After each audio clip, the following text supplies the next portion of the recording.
다 같이 주의 날 엔테큐리아케 헤메라. 엔테큐리아케 헤메라.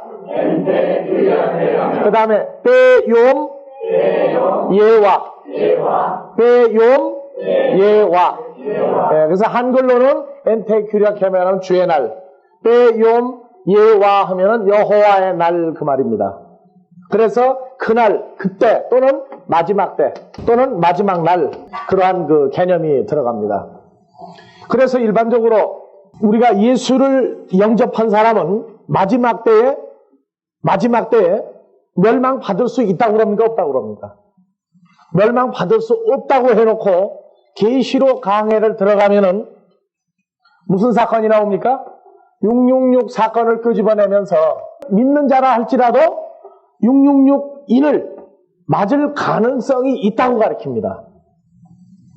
그러니까 앞뒤가 안 맞는 거를 가르치는 거예요. 앞뒤가 안 맞는 거를.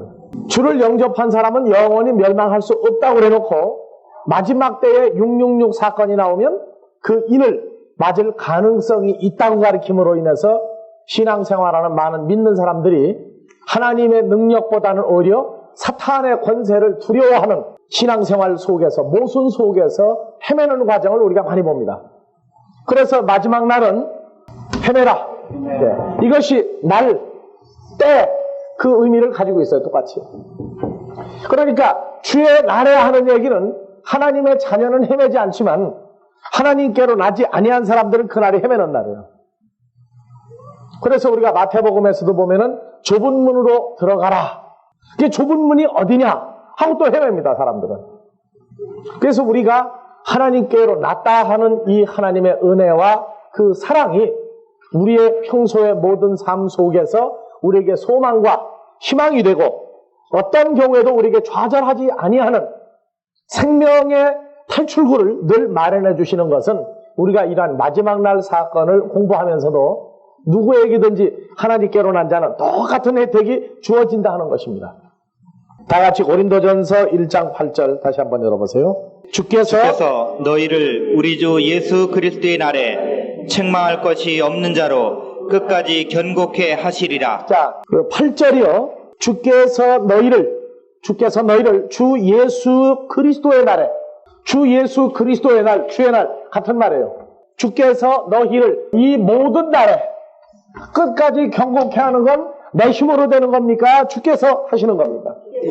주께서 하는 거예요. 그렇기 때문에 우리를 잘하게 하시는 하나님의 역사가 있어요. 성경을 보면은. 그래서 성경을 잘 모르고 어렸을 때는 보면은요, 교회 나오는 것만 해도 대단한 거예요. 약간. 누구 말로 나왔다고 그래요? 자기 말로 나왔다고 그래요. 자기 말로. 조금 크고 나면은요, 그게 내 힘으로 다니는 게 아니라 하는 걸 알아요. 자, 여러분들 고린도전서 붙들었는데 그 앞에 로마서 8장 14절을 여기 그대로 붙들고 한번 봐보세요. 무릇 하나님의 영으로 인도함을 받는 그들은 곧 하나님의 아들이라. 한번 더 읽어보세요. 무릇 하나님의 영으로 인도함을 받는 그들은 곧 하나님의 아들이라. 자, 하나님의 아들은 누가 인도합니까? 누가 인도해서 온 거예요? 어렸을 때는요, 데리고 가는 것만 해도 큰일이에요. 참. 근데 우리가 자라고 나면은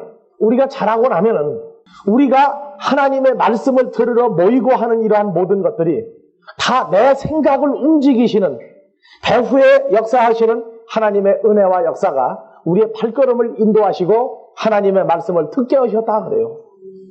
그러니까 처음에는 교회 나가면은요, 나왔다고 그냥 막 떠받들어지고 굉장하다고. 어렸을 땐 그래요. 근데 좀 크고 나면은, 내가 그땐 어렸기 때문에 그랬구나 하는 걸 알아요. 하나 더 찾아볼까요? 잠언 16장 9절도 한번 봐보세요. 윤영문이 마음으로 윤영문의 길을 계획할지라도 그 걸음을 인도하는 자는 여호와시니라. 여호와시니라. 아멘. 한번 더 읽어보겠어요? 무척 재밌어요. 윤영문이 마음으로 윤영문의 길을 계획할지라도 그 걸음을 인도하는 자는 여호와시니라. 여호와시니라. 맞죠? 그러니까 우리가 오늘 이 자리에 있기까지, 이 자리에 함께 하기까지 모든 일들이 누가 다 인도하신 거예요? 아버지 하나님과 하나님의 성령이 역사하고 주님이 역사하고 우리를 다 이렇게 인도하시는 거예요. 근데 어렸을 때에는 세상 사람들이 부르는 거와 똑같은 소리를 하면서 커요. 제 잘난 말을 해서 사는 게 인생인데, 네가 웬 잔소리냐 그런다고. 자, 고린도전서 1장 8절 다시 한번 갑시다. 주께서 윤영문을 우리 주 예수 그리스도의 날에 책망할 것이 없는 자로 끝까지 견고케 하시리라. 네. 우리가 신앙생활을 하면서요, 이 부모를 잘 만나야 한다 하는 것이 참 성경을 볼 때 정말 더 절실하는 게 느껴져요. 우리를 낳으시고 우리를 인도하시는데 그리스도의 날에 마지막 날 끝날까지 우리를 인도를 해주셔요. 어디로? 살 길로 인도하십니까? 죽을 길로 인도하십니까? 살 길로 인도해 주신단 말이에요. 그러니까 우리가 스스로 생각할 때에 그분의 존재를 인정하지 못할 때에는 나의 삶이고 내 길이고 내 방법으로 사는 것 같아도 완전히 정해진 어느 길을 우리가 가고 있습니다. 이것이 깨달아지는 자는 미리 그 복을 아는 사람이에요.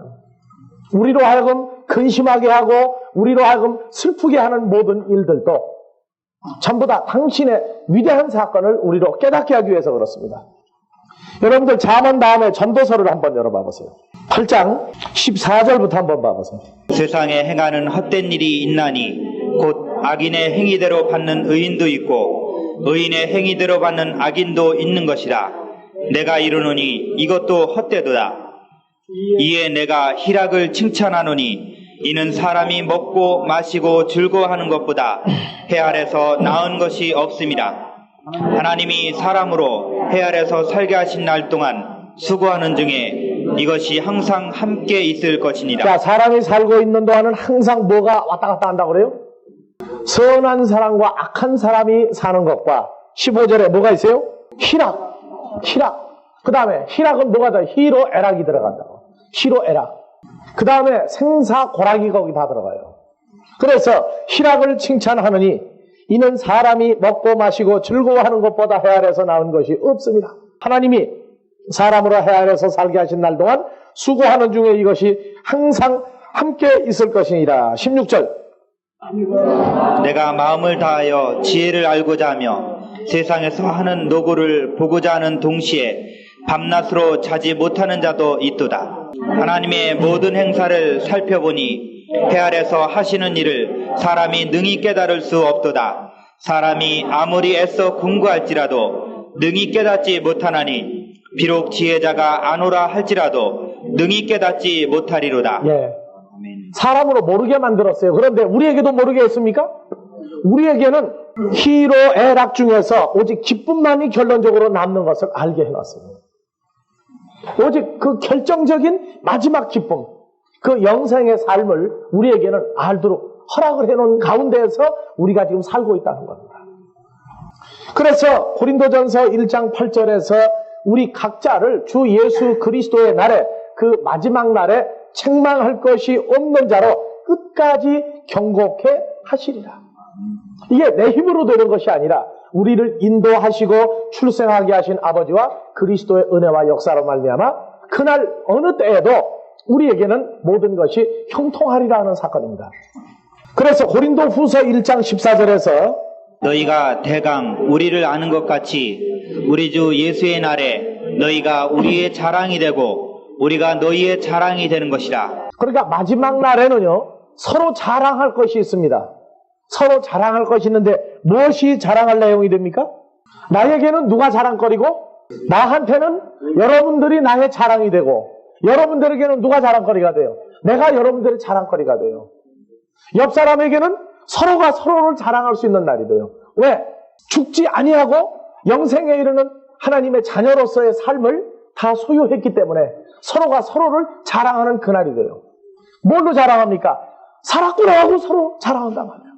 어떤 그 고난 가운데에서도 우리가 살았구나, 남았구나. 사람들이 망하는 것 가운데 우리도 망할 줄 알았더니 안 죽고 살아나면 서로가 서로를 자랑하는 그날이 오는 그날입니다. 망하는 자들은 그때 존재가 남질 않아요. 그렇기 때문에 우리가 남아서 존재하게 된 그 자체가 우리에게 서로 자랑거리가 돼요. 그래서 이 자랑거리는 복음을 서로 증거함으로 인해서 오는 받아들이고 주고받는 것 가운데서 오는 기쁨이 우리에게 있다는 것입니다. 빌립보서 1장 6절. 윤영문이 속에 착한 일을 시작하신 이가 그리스도 예수의 날까지 이르실 줄을 윤영문이가 확신하노라. 우리가 그 마지막 날까지 확신을 해요. 왜? 우리 속에 무슨 일을 시작해놨어요? 착한 일. 착한 일 중에 최고 착한 일은 무슨 일이에요? 우리를 죽음에 이르지 아니하고 영생으로 우리를 확실하게 지금 존재하게 한 사건을, 그래서 그 영생이라는 사건을 5절 첫날부터 이제까지 복음에서 너희가 교제함을 인함이니라. 그래서 복음으로 말미암아 우리가 서로 말씀으로 주고받고 교제를 한 사람들은 그 복음을 통해서 자기 속에 선한 일, 우리를 살려놓은 일을 언제까지 보장해 줄 아는 거예요. 그리스도의 날까지 계속 이루어 나갈 줄을 우리가 안다고 사도 바울이 말했고, 지금 나도 똑같은 심정으로 그 말을 지금 하는 겁니다. 그러니까 우리가 산다, 우리가 영원히 존재한다, 마지막 악한 날 전투에서 사탄과의 전쟁에서 우리가 살 수 있다는 얘기는 복음으로 말미암아 우리가 늘 산자로서 존재하는 그것 가운데 마지막 날까지 우리를 존재하게 하신다는 확증이 우리에게 복음으로 서로 교제하는 가운데 이루어져 버린 것을 우리가 깨달을 때 우리는 사는 방법이 생깁니다. 그래서 10절 너희로 하여금 지극히 선한 것을 분별하며 또 진실하여 허물 없이 그리스도의 날까지 이르고 예수 그리스도로 말미암아 의의 열매가 가득하여 하나님의 영광과 찬송이 되게 하시기를 구하노라. 사도 바울이 하나님의 종으로, 그리스도의 종으로 능력이 있는 사람이지만은 반드시 구하노라 하는 건 누구에게 구한다는 얘기예요. 사도 바울이 빌립보서를 쓰면서 그리스도의 날까지 복음으로 교제하게 했던 그 모든 성도들을 지금부터 2000여 년 전 사건같이 지금 마지막 날도 지켜주시기를 구하노라. 왜? 사도 바울이 아무리 위대한 종이라도 그건 자기 힘으로 할 수 없기 때문에요. 나도 역시 마찬가지로 아버지 앞에 또 구합니다. 어떻게 해주기를? 우리 모두가 무엇이 누구로 말미암아 이루어져서? 예수 그리스도로 말미암아 의의 열매가 가득하여, 의의 열매, 의의 씨, 하나님의 씨가 여러분들에게 가득하여 몇 배로? 30명, 60명, 100명으로 여러분들의 삶에 가득하여져서 하나님의 영광과 찬송이 되게 하시기를. 그러니까 하나님 앞에서 찬송은 입으로 찬송을 하는 것만이 찬송이 아니에요. 어느 게 진정한 찬송입니까? 열매가 나타난, 복음으로 나타난 하나님의 자녀들을 하나님께 내놓으면 그걸 보고 뭐라 그래요? 찬송이다 그래요. 찬송. 나는 지금 찬송 한마디 안 해도 뭘 내놓고 있어요 지금? 찬송을 지금 내놓고 있죠? 바로 내가 뭘 하면 찬송을 내놓는 거예요 이제? 의의 열매를 내놓으면 가장 찬송을 잘 부르는 사람이 되더라고. 무슨 얘기냐? 하나님 앞에 영광, 하나님의 형상을 내놓고 하나님 앞에 찬송을 부르는 것은, 하나님으로 하여금 찬송을 듣게 하시는 것은 살아있는 하나님의 열매를, 살아있는 자를 내놓을 때 하나님에게는 그것이 찬송 소리로 들린단 말이에요. 찬송 소리. 그러면 여기 이 자체가 모습만 앉아서 가만히 있어도 하나님을 감동시키는 찬송이 바로 나오고 있는 것과 똑같다는 얘기예요. 그걸 누구를 통해서 만드신다고요? 11절 그리스도 예수로 말미암아 의의 열매가 가득하여. 그러니까 마지막 날 우리는 무엇을 다 내놓겠다는 얘기예요. 예수 그리스도로 말미암아 구원에 이르게 한 사건을 마지막까지 지켜주면서 심판받는 날, 멸망하는 자들은 주여 주여 우리가 주의 이름으로 선지자 노릇하며 귀신을 내쫓고 권능을 행했나이다 할 때 나는 너희를 모른다 그러는 사람은 뭘 안 내놓은 사람들이에요? 하나님 앞에 영광과 찬송을 내놓지 못한 사람들. 지금 나의 사역도 예수의 인도로 말미암아 이루어지는 것이지 내 능력으로 되는 게 아니에요. 그래서 사도 바울은 하나님의 일을 하는 데 있어서 자기는 빨리 밀어내지고 자기는 빨리 무료한 사람이 되겠다고 그랬고, 자기가 알고 있는 세상의 모든 지식을 다 풀토같이 내버리고 오직 뭘만 하겠다? 그리스도와 십자가의 능력에 대해서 자기는 알기를 원한다고 얘기를 했어요. 그러니까 우리 모두도 그리스도와 교제하게 하시는 하나님의 코이노니와 그 교제를 통해서 우리도 자라서 주님이 내놓은 열매를 우리도 내놓을 수 있는 데까지 누가 인도하신다고요? 주님이 친히 인도하셔서 아버지의 뜻을 따라 우리로 하여금 자라게 하는 역사가 마지막 날까지 우리에게 똑같이 이루어집니다. 나는 많이 알고 여러분들은 모른다, 그게 없어요. 똑같이 알게 하는 역사가 이루어져요. 자녀가 커서 부모처럼 돼가지고 제대로 된 집은 콩가루 집안이 아니라 하나님의 나라는 똑같은 세계가 이루어지는 아름다운 세계가 그 마지막 날에 결정적으로 이루어지는 순간이 우리에게 보장되어 있습니다. 그래서 5장 5절 봐보세요. 고린도전서. 이런 자를 사단에게 내어주었으니 이는 육신은 멸하고 영은 주 예수의 날에 구원 얻게 하려 함이라. 이런 자를 사탄에게 내주었다. 사탄에게 내주면은 이것은 멸망이죠. 일반적으로 멸망으로 가두룩 내어버리는 사람이 있고, 사탄에게 내어주는데 여기에서 구원으로 마무리되는 사람이 있어요. 무엇을 멸합니까? 사탄에게 내주면 육신은 멸망시켜버린단 말이에요. 그 다음에 무엇은? 영은 주 예수의 날에 뭐를 깨요? 구원을 얻도록 해요. 물론 고린도전서 1장 1절부터는 음행이라는 사건과 아비의 아내를 취하는 사건이 있는데, 어떠한 경우에도 하나님의 자녀가 육신으로 멸망할 수밖에 없는 것을 그냥 허용하시는 분이 아니에요. 육신은 멸하고 하나님의 뜻대로 살지 못하고 있는 하나님의 자녀의 육신은 멸하도록 누구에게 내주고? 사탄에게 내어주고, 영은 주 예수의 날에 구원을 얻도록 한다. 지금 여러분들은 예수를 영접하고 난 다음에 육의 상태입니까? 영의 상태입니까? 이게 지금 구분이 제대로 안 돼 있다고요. 이게 구분이 제대로 안 돼 놓으니까 때로는 육신으로 가고 때로는 영으로 간단 말이에요. 그 영은 주 예수의 날에, 여호와의 날에 구원을 얻도록 한다. 그래서 우리로 하여금 두 가지 사건을 겸비하게 오고 가는 사건을 누구든지 다 허락을 해놨어요. 그 다음에 고린도전서 3장 1절부터 먼저 읽습니다. 다 같이. 형제들아, 내가 신령한 자들을 대함과 같이 너희에게 말할 수 없어서 육신에 속한 자 곧 그리스도 안에서 어린아이들을 대함과 같이 하노라. 내가 너희를 젖으로 먹이고 밥으로 아니하였노니 이는 너희가 감당치 못하였음이거니와 지금도 못하리라. 너희가 아직도 육신에 속한 자로다. 너희 가운데 시기와 분쟁이 있으니 어찌 육신에 속하여 사람을 따라 행함이 아니리요. 지금 그 사람들이 누구예요? 육신에 속해서 누구 뜻을 따라 살고 있어요? 사람을 따라. 멸망할 사람처럼 살고 있는 과정이 누구에게도 지금 허락되어 있다고요? 고린도전서 1장 2절. 자, 성도라고 거룩한 하나님의 자녀라고 불리움을 이미 받고 있는 사람도 어느 과정을 지금 겪어나가고 있어요? 육신의 때, 육신의 시절을 살 때가 있어요. 살 때가. 누군데도 이미 하나님의 자녀가 되어진 사람도 육신의 때를 지나가는 날들이 있단 말이에요.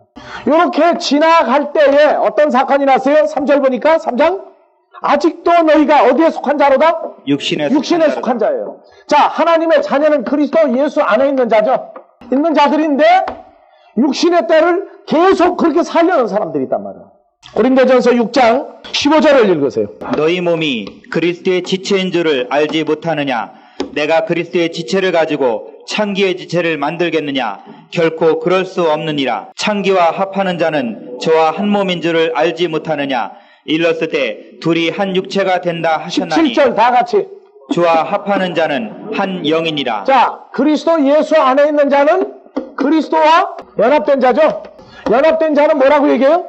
육이라고 그래요? 영이라고 그래요? 한 영. 이 영이라는 말은 푸뉴마 또는 스피릿, 성령이라고 그래요. 성령. 그리스도와 연합한 자는 같은 한 성령이다 하고 얘기를 해줘요. 말로는 내가 주 안에 있는 자다, 그리스도와 연합이 된 자다 해놓고 아직도 누구와 같은 시절을 자꾸 돌아가고 있어요?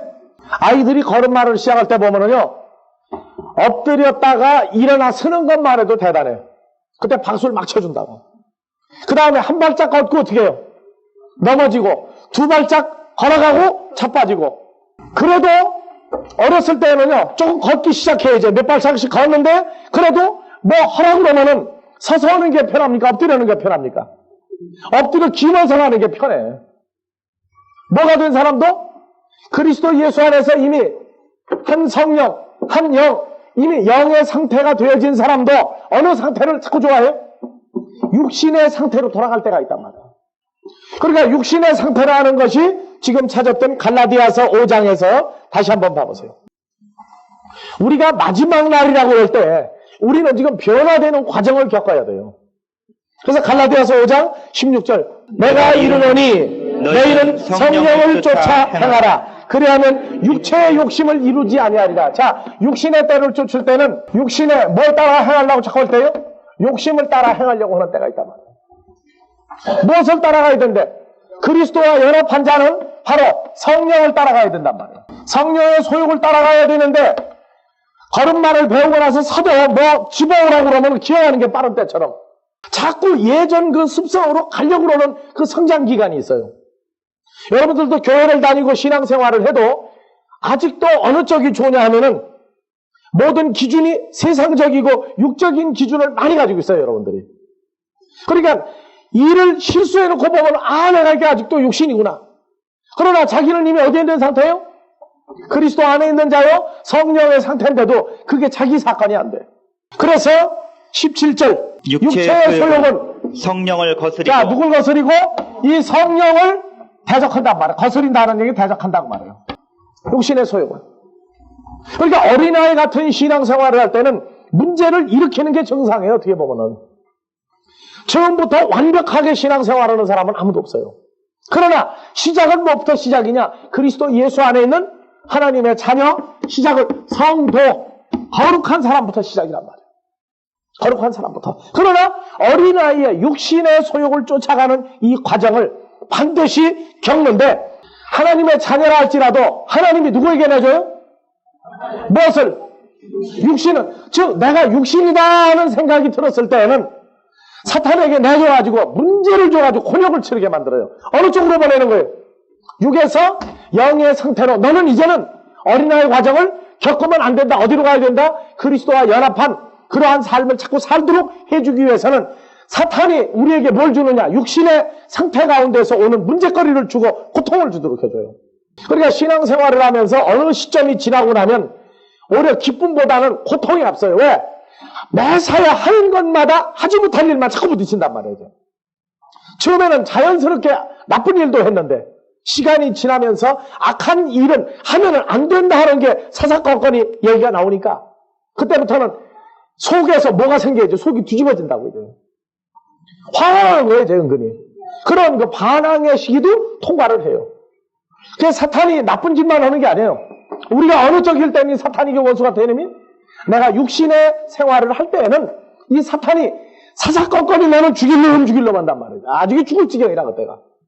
그래서 17절 다시 읽으세요. 육체의 소욕은 성령을 거스리고 성령의 소욕은 육체를 거스리니. 자, 육체의 소욕은 누구 겁니까? 이건 사탄이 가지고 있는 생각과 같은 생각은 누구를 거스리고? 예수 그리스도를 대적을 한단 말이에요. 그러니까 속에서 뭐가 나요 이제? 전쟁이 나요. 전쟁이. 하나님의 말씀은 섰는데 나의 육신적인 어린아이 시절의 생각이 자꾸 살살 밑에서 긁는단 말이에요 이제. 예? 하지 말라 하는데 글쎄 해보면 어떨까? 하면은 괜찮겠는데 그러다가 주님이 가만히 있으면 저질러려고 그러면은 속에서 딱 참는단 말이에요. 그럼 어떻게 돼야 돼? 이러한 내적 갈등의 시기를 하나님의 자녀는 반드시 겪으면서 큽니다. 우리가 어렸을 때 이 두 가지 싸움이 나도록 만든단 말이에요 이제. 그래서 읽어보세요. 18절. 너희가 만일 성령의 인도하시는 바가 되면 율법 아래 있지 아니하리라. 육체의 일은 현저하니 곧 자, 음행과. 손가락으로 꼽으세요. 첫 번째, 음행과 두 번째, 더러운 것과 세 번째, 호색과 네 번째, 우상숭배와 다섯 번째, 술수와 원수를 맺는 것과 일곱 번째. 분쟁과 시기와 분냄과 당짓는 것과 불리함과 이단과 투기와 술취함과 방탕함과 또 그와 같은 것들이라. 전에 너희에게 경계한 것 같이 경계하노니 이런 일을 하는 자들은 하나님의 나라를 유업으로 받지 못할 것이요. 그러면 하나님께로 난 하나님의 자녀도 처음에는 무슨 일도 여상한다고요? 뭘 묻지 마세요 하는 말이 있다고요? 과거를 묻지 마세요. 왜? 사실 털어서 먼지 안 나는 고적이 없다고. 하나님의 자녀들은요 뭔가가 뒤가 구린 게 있어. 왜? 반드시 무슨 과정을 겪어야 되니까. 육체의 과정, 예? 사탄이 가지고 놀던 때가 반드시 있단 말이에요. 그래서 과거를 묻지 마세요. 이제부터는 어떤 사람으로 커야 된다는 얘기예요. 22절. 오직 성령의 열매는 다 같이 첫 번째, 사랑과 희락과 화평과 오래 참음과 자비와 양선과 충성과 온유와 절제니 이 같은 것을 금지할 법이 없느니라. 누가 그것을 막을 수가 없어요. 사탄과 육신의 어린 사람의 상태에서는 이걸 막을 방법이 없어요. 그러니까 하나님의 자녀는 마지막 여호와의 날 마지막 그때까지 어느 상태, 육신의 상태에서 어느 상태로요? 성령의 소욕으로 하나님의 뜻을 따라 살 수 있게끔 그래서 고린도전서 5장 5절 이런 자는 이런 자를 사탄에게 내주었으니 이는 육신은 멸하고 육신은 멸한다고 그러니까 그 몸을 망하게 하는 게 아니에요. 우리는 육의 상태에서 뭘로 변했어요? 영의 상태로 바뀌어져 있죠 지금. 그러니까 몸만 바꿔줘 버리면은 주 예수의 나라 구원 받습니까? 마음 하나만 바뀌어버리면은 아까 갈라디아서 5장에서 나왔던 사랑, 희락, 화평, 오래 참음, 자비, 양선, 충성, 온유, 절제 9가지만 전부 나오고 예전에 그 과거에 묻지 마세요 된 것이 이제 없어져 버린단 말이에요. 누구를 미워하던 것, 누구를 증오하던 것, 누구와 싸우려는 것, 사람 나보다 좀 잘했으면 가시를 걸어가지고 넘어뜨리려고 했던 이러한 모든 인간적인 육적인 소욕을 다 없애버리도록 누구에게 훈련을 시켜버려요? 사탄에게 내줘요. 무엇을? 몸은 어떤 상태인데? 육의 상태예요? 영의 상태예요? 영의 상태인데 자기가 깨닫지를 못하니까 사탄에게 내줘가지고 그냥 골탕만 먹인단 말이에요. 그냥 골탕만 먹이면 허가세 안 하겠어요? 안 해요. 그러니까 하나님의 자녀가 성경을 모를 때는 사탄이 두려운 대상인데 문제거리가 생겼다고 그럴 때는 내 상태를 내가 모름으로 아버지가 훈련을 시키고 있는 과정에 들어가 있는 경우가 있어요. 그때는 하는 일마다 벽에 부딪혀. 하는 일마다 죄의식 만나봐요. 근데 하나님의 자녀는 그 죄의식 속에서 망하는 게 아니라 어디로 바꿔준다고요? 예. 성령의 소요, 성령의 9가지 열매가 나오는 쪽으로 바꾸어가서 그러니까 마지막 날 하나님의 자녀는 한 사람같이 다 어느 상태로 만들어서 나와요? 성령의 영적인 하나님의 충만한 상태로 남은 사람들만 전부 빠져나오는 때예요. 그때가. 그러니까 교회 복음도 점점 육적이고 세상적인 것을 잘 된다고 하는 교회가 있는가 하면 세상 것은 정말로 포기하고 버릴지라도 하나님에게 속한 사람이 되면 살 수 있는 길이 있다는 것을 알려주는 2가지 교회가 또 교회도 갈라지기 시작해요. 그러니까 메시지 자체가 갈라진다고 말해요. 누가 그 일을 한다고요? 하나님의 종, 하나님의 모든 자녀는 자기 뜻대로 사는 자들이 아니에요. 하나님의 인도하심을 따라 선한 결론, 영생의 열매를 수도 없이 내놓을 수 있는 그리스도의 장성한 분량이 충만한 데까지 마지막 날 부단히 역사하시는 역사가 있어요. 사람의 자식은 커서 잘 될지 못 될지 모르지만 우리는 다 똑같이 그리스도의 장성한 열매를 맺을 수 있는 성령의 열매를 내놓을 수 있는 상태로 끌어올리신다고 말해요. 그러니까 마지막 한 사람까지라 하는 얘기는 마지막 한 사람까지 이 영의 상태, 성령의 소요, 하나님의 뜻을 따라 살 수 있는 사람이 나오면 그때가 무슨 날이에요? 그때가 종치는 날이에요. 그때가. 그게 마지막 날이에요. 그러니까 마지막 때가 시작됐다 하는 얘기는 그저 그냥 성경을 보고 적당히 해서 마지막 날이 아니에요. 우리가 이미 하나님의 은혜와 사랑 속에서 육신의 소욕에서 성령의 소욕으로 바뀌어가고 있다는 걸 깨달으면 각자에게 무슨 날이 이미 와 있다? 마지막 날이 지금 시작됐다고 말해요. 시작됐다. 그러니까 하나님의 자녀들에게 마지막 날은 성장을 시키시는 때가 온 줄 알면 그때가 마지막 때예요. 하루에 끝나는 게 아니에요. 훈련시키는 날들이 있어요. 각자에게. 다 똑같이 키워버립니다. 에베소서 4장 30절 하나님의 성령을 근심하게 하지 말라. 그 안에서 너희가 구속의 날까지 인치심을 받았느니라. 이미 인치심을 받았다 그러죠. 언제까지? 구속의 날, 그게 마지막 날이에요. 그래서 29절 다 같이 무릇 더러운 말은 너희 입 밖에도 내지 말고 오직 덕을 세우는 데 소용되는 대로 선한 말을 하여 듣는 자들에게 은혜를 끼치게 하라. 그러니까 이제는 혈과 육에 속한 더러운 말조차도 입에 담기를 싫어하고 본능적으로 그런 말을 왜 하느냐고 말해요. 왜 하느냐. 그러한 말까지 바뀌게 돼요. 사람이요. 말이 바뀌게 되면 어디가 바뀌었다고 그래요? 마음이, 생각이 창성했다고 그러는 겁니다. 생각이 창성했다. 31절 너희는 모든 악독과 노함과 분냄과 떠드는 것과 회방하는 것을 모든 악의와 함께 버리고 서로 인자하게 하며 불쌍히 여기며 서로 용서하기를 하나님이 그리스도 안에서 너희를 용서하심과 같이 하라. 그러니까 우리가 누구를 용서한다 하는 얘기는 내가 하는 게 아니라 누가 나를 용서한 것 같이 누구 안에서 용서해야 돼요? 자, 지금도 누가 미운 사람이 있다. 그러면은 아직 커야 될 사람이에요? 아직 안 커야 할 사람이에요? 커야 될 필요가 나에게 있는 사람이에요. 그러니까 지금 우리는 이미 영에 속한 그리스도와 연합한 한 영인 존재가 됐단 말이에요. 말과 모든 생각들이 점점 그러한 게 내 마음의 자리를 잡을 때마다 아 이게 내 것이 아니구나. 이제는 이것을 내가 버려야 할 때가 됐구나. 그것이 분별이 되면 버리게 돼요. 이제. 그것이 누구의 인도로 된다고요?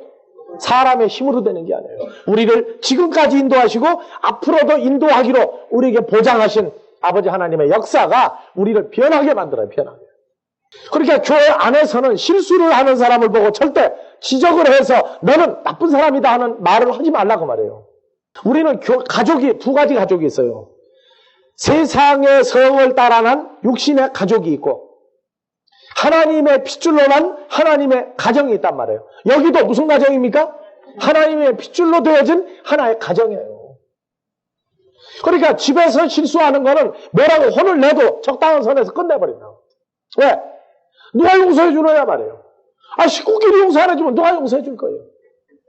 하나님께로 난 자들끼리도 우리가 그리스도의 피를 통해서 한 피가 됐으니까 잘못하는 사람이 있으면은 너그럽게 용서만 해주면 잘못했다고 할 때도 있지만 체면 봐서 한단 말이에요. 체면 봐서. 그냥 사람 있거나 없거나 놓고 물고 뜯어지면은 그건 큰일 나요. 물고 먹으면 서로 망한다고 그러니까 조용히 징계도 하고 하되 그를 내쫓진 말란 말이에요. 내쫓진 말이에요. 그 사람이 바로 잘못하면 예전에 누구 모습을 발견하라? 내 모습을 발견할 때 나는 그런 사람이 아니다 하는 사람이 있으면 여기 필요 없는 사람이에요. 그 사람은. 왜? 이미 너무 커서 여기 있으면 안 돼. 그러니까 서로 잘못이 있고 그게 바로 예전에 나다 하는 생각이 있는 사람은 항상 여기 남으라고요. 서로가 서로를 용납하고 그가 클 수 있도록 붙잡아두는 이유는 뭐냐? 우리가 잘하는 건 하나님의 말씀을 들음으로 잘하기 때문에 내쫓는다 하는 얘기는 하나님의 말씀을 막는 거예요. 그러면 죽음의 길을 가도록 하는 겁니다. 그래서 우리가 수용을 할 때 그 사람이 말씀을 듣고 믿음은 들음에서 나며 들음은 그리스도의 말씀으로 말미암았느니라. 잘할 수 있는 길을 열어줘야 돼요. 그래서 우리 모임은 처음에 들어왔을 때만 잘못한 사람 용서하는 게 아니라 있는 동안에 계속 잘못을 해도 서로가 사랑으로 감싸할 수 있는 그러한 모임이 우리는 돼야 됩니다. 여기 안에서 봐주지 못하면 세상에서 받아줄 데가 없어요. 우리는 서로가 서로를 감싸할 수 있는 그러한 너그러움이 나로 말미암아가 아니라 나를 구원하신 누구로 말미암아? 그리스도로 말미암아 그분이 나를 용서한 것 같이 그리스도 안에서 우리도 서로 다 같이 용서하자. 다 같이 용서하자. 내가 용서한 건 기억에 나요. 근데 주님이 용서한 것 같이 나를 용서한 것은 그건 기억에서 제하여지는 겁니다. 제하여지는 거예요. 자, 여러분들 잘 때 언제 자죠? 잘 때는 밤에 자고 깰 때는요 아침이요. 아침은 이거 낮이라고 그러잖아. 낮은 뭐가 떠 있을 때요? 빛이 있을 동안에. 빛이 있을 동안에. 밤은 빛이 없을 때예요. 없을 때. 그게 밤이에요. 데살로니가 전서를 한번 열어보세요. 5장 1절. 형제들아 때와 시기에 관하여는 너희에게 쓸 것이 없음은 주의 날이 밤에 도적같이 이를 줄을. 자, 주의 날, 이 마지막 날이 언제 오느냐? 밤에 온단 말이에요. 밤에. 뭐같이 와요? 그대로 붙잡고 계시록 3장 3절. 그러므로 내가 어떻게 받았으며 어떻게 들었는지 생각하고 지켜 회개하라. 만일 일깨지 아니하면 내가 도적같이 이르리니. 자, 도적이 밤에 오는 강도가 도적인데 그렇죠? 예수님도 뭘로 와요? 도적으로도 오실 때가 있어요. 아시겠습니까? 그러니까 마지막 때 어디에 있는 사람들에게는 도적같이 오시겠다고 얘기해요. 밤에 자고 있는 상태에 있는 사람들에게는 도적같이 온단 말이에요. 깨어있는 사람들에게는 깨어있을 때 돌아다니면 도둑이 아니죠. 그렇죠? 자고 있을 때 돌아다니면 도적으로 오해를 받을 수도 있다고 말이에요. 그런데 도적같이 온다고 그랬어요. 자, 데살로니가전서 5장 1절 다시 봅니다. 형제들아 때와 시기에 관하여는 너희에게 쓸 것이 없음은 주의 날이 밤에 도적같이 이를 줄을. 자, 주의 날이 밤에 그럼 도적은 도적같이. 주의 날도 뭐가 되는 거예요? 시간입니까? 존재입니까? 존재여도 뭐라고 주의 날이라고 그래요. 여러분들 그거 잘 알아야 돼요. 주의 날, 여호와의 날 하면은 꼭 이걸 시간 개념으로만 보려고 그러는데 이 시간 개념은 존재가 앞서 있을 때의 시간이에요. 존재를 모르면은 그냥 시간으로만 나가요. 그러니까 사람들은 지금 무엇을 따지고 있느냐면 몇 년, 몇 월, 며칠이냐 아니냐 시간만 가지고 따진단 말이에요. 주의 날이 밤에 자고 있을 때 도적같이 온다. 도적은 누구라고 그랬어요? 예수 그리스도. 그러면 주의 날도 뭐가 돼요? 도적이에요. 주의 날 이 자체가 도적이란 말이에요. 그냥 날짜라고 그러는 걸 시간 개념으로만 보는 것은 자는 사람들이 해석하면 시간으로만 나와요. 깨어있는 자들이 볼 땐 뭘 나와요? 주의 날 자체가 존재란 말이에요, 존재. 그러니까 여러분들 자신도 지금 뭐가 되는 거예요? 이 시대가 되면은 여러분들도 뭐가 돼요? 여러분들이 바로 도둑놈이에요. 왜 그런 줄 압니까? 저 공부해보면 알아요. 주님 자신이 뭐였어요? 도적이었죠? 주의 날 자체가 도적이죠? 여러분들 누가 안에 있어요? 그럼 여러분들은 다른 말로 자는 사람들이 볼 때 누가 안에 있는 거예요, 지금? 도둑 안에 있는 거라고, 여러분들은 지금. 나도 그렇고. 갑자기 도둑놈 만들어서 좀 희한해요? 우리가 지금 살아서 돌아다니는 것 자체가 어두움 사이를 다니고 있는 거예요. 우리가 전하는 복음이 바로 이 어두울 때를 밝히는 빛인 복음이란 말이에요. 그래서 사람들은 주의 날이 하니까 주의 날, 시간이 도적같이 오리라. 그건 몇 시냐, 몇 년, 몇 월, 며칠이냐, 그것만 따지고 앉았단 말이에요. 그걸 따지는 사람들은 존재가 역사하는 걸 몰라요. 주의 날, 도적같이. 예수 그리스도가 도적같이. 똑같은 말이에요. 그래서 지금 앞으로 여러분들이 이제 2단계 가면 공부할 텐데, 이 다 같이 요음이라는 단어가, 요게 날도 되고, 시간도 되고, 이게 해도 되고, 아주 복합적인 의미를 가지고 있어요. 존재로서의 요음도 있고, 시간으로서의 요음도 있어요, 히브리어에서. 그래서 이 요음이 헬라어로 말하면 헤메라예요. 사람들이 헤매게 하는 게 바로 요음이란 단어예요. 1절부터 다시. 형제들아, 때와 시기에 관하여는 너희에게 쓸 것이 없음은 주의 날이 밤에 도적같이 이를 줄을. 자, 주의 날이 바로 뭐라고 그랬죠? 예수 그리스도로 바꿔도 된다고 그랬죠? 다 같이 다시 읽으세요. 2절. 예수 그리스도가 밤에 도적같이 이를 줄을 너희 자신이 자세히 알미라. 3절. 저희가 평안하다 안전하다 할 그때 잉태된 여자에게 해산 고통이 이름과 같이 멸망이 후련히 저희에게 이르르니 결단코 피하지 못하리라. 그럼 거기에 멸망은 우리가 볼 땐 좋은 겁니까? 나쁜 겁니까? 멸망당할 자들에게는 예수 그리스도가 좋은 존재입니까? 나쁜 존재입니까? 그러니까 이거 성경 다시 잘 보라고요. 성경을 우리가 볼 때 우리 기준과 보는 견해가 얼마나 내 수준으로 받는가 잘 봐야 돼요. 멸망이 호련히 이르려니까 이때는 사탄이라고 그러거든. 2000년 전에 예수 그리스도를 십자가에 못 박았던 사람들은 예수 그리스도를 누구라고 그랬어요? 강도라고 그랬어요. 강도. 여러분들이 까딱잘 못하면 이 시대에 뭐가 또 될 수 있어요? 이 시대에 강도가 될 수 있고 이 시대에 도둑놈이 될 수 있다고. 그러니까 예수님이 십자가에 처형된 것은 성경대로 이루어진 사건이지만 세상법으로 볼 땐 불법이란 말이에요. 죄 없는 자를 십자가에 죽인 거예요. 우리가 성경을 보면서 이 마지막 날을 살아가면서 우리가 이 어두운 때 빛을 비추는 사람이라는 위치가 어떤 존재인가를 우리가 똑똑히 알아야 됩니다. 우리가 의로운 자가 되면 멸망하는 자들은 의로운 자가 아니에요. 의롭지 아니한 자는 의로운 자를 모르는 불의한 자라고 합니다. 왜? 예수님의 십자가에 명패, 유대인의 왕이면서 강도라고 왜 누명을 썼느냐고 말이에요. 예수님이 2000년 전에 강도로 십자가에 매달렸다면 우리도 누가 안에 있는 자예요 지금? 강도 안에 있는 자예요. 강도 안에 있는 자. 오늘은 여러분들을 강도 또 뭐 만들었어요? 도적. 명자를 안 붙이는 거 만들. 오늘은 여기까지 하고 끝냅시다. 다음 주에.